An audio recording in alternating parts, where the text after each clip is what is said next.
Do you know Rakai? Today we're diving into why Rakai is being called streamers' new problem child, what's actually going on, and whether this is just an internet overreaction or something even worse.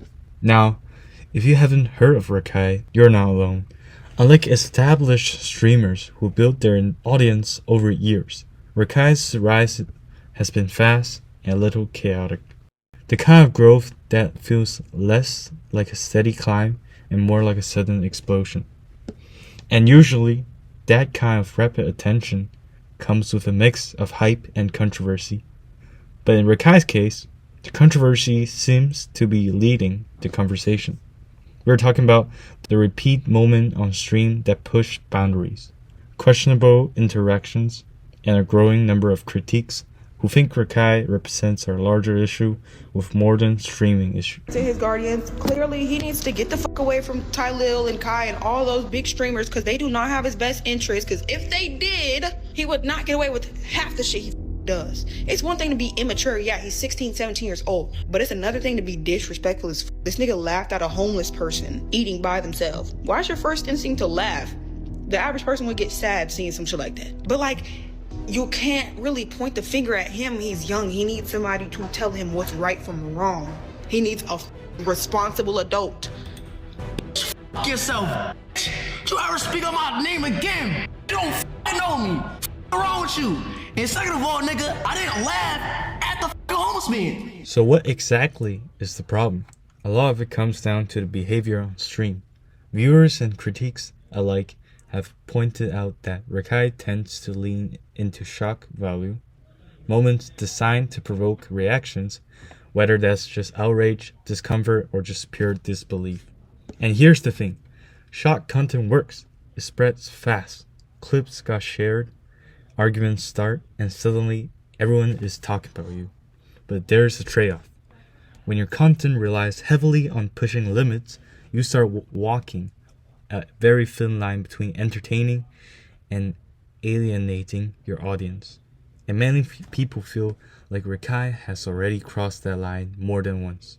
There have also been concerns about how Rakai interacts with viewers and other creators. In the streaming world, personality matters just as much as content, maybe even more. And when those interactions come off as disrespectful, dismissive, or just unnecessarily aggressive, it doesn't sit well with people. What makes this situation even more interesting is how divided the audience is. On one side, you've got viewers who defend Rakai, saying this is just part of the entertainment. They argue that streaming has always thrived on big personalities and controversial moments. To them, Rakai isn't just a problem. He's just playing the game better than anyone else. But on the other side, critics say this is exactly the issue.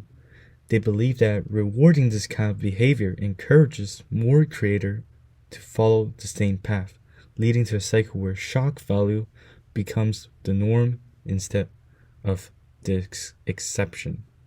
And the platform themselves are caught in the middle. Because let's be honest, if controversy drives engagement, and engagement drives revenue, so even when creators stir up drama, there's often very little immediate incentive for a platform to step in, unless things goes too far. This is where Rakai's situation becomes worse than just a streamer. It raises a question about the direction streaming is heading in. Are we moving toward a space where the loudest or the most controversial voices dominate? Or is there still room for creators who focus on consistency, creativity, and community? Because if the current trend continues, we can see more rising streamers adopting similar tactics, intentionally or not, just to stay competitive. And that changes the entire system. It affects what audience expect, what platforms promote, and ultimately, what kind of content gets rewarded. So, is Rakai really streaming's new problem child, or just a symptom of a system that's been heading in this direction for a while? The answer probably depends on how you see streaming as a whole. But one thing's clear, Rakai isn't just another small controversy. This is a part of a much bigger conversation about where online content is going and what kind of creators we are choosing to support. And now I want to hear from you. Do you think Rakai is being unfairly criticized? Or is this exactly the kind of behavior that needs to be called out? Let me know in the comments. And if you found this breakdown helpful, don't forget to like and subscribe for more deep dives like this. See you in the next one.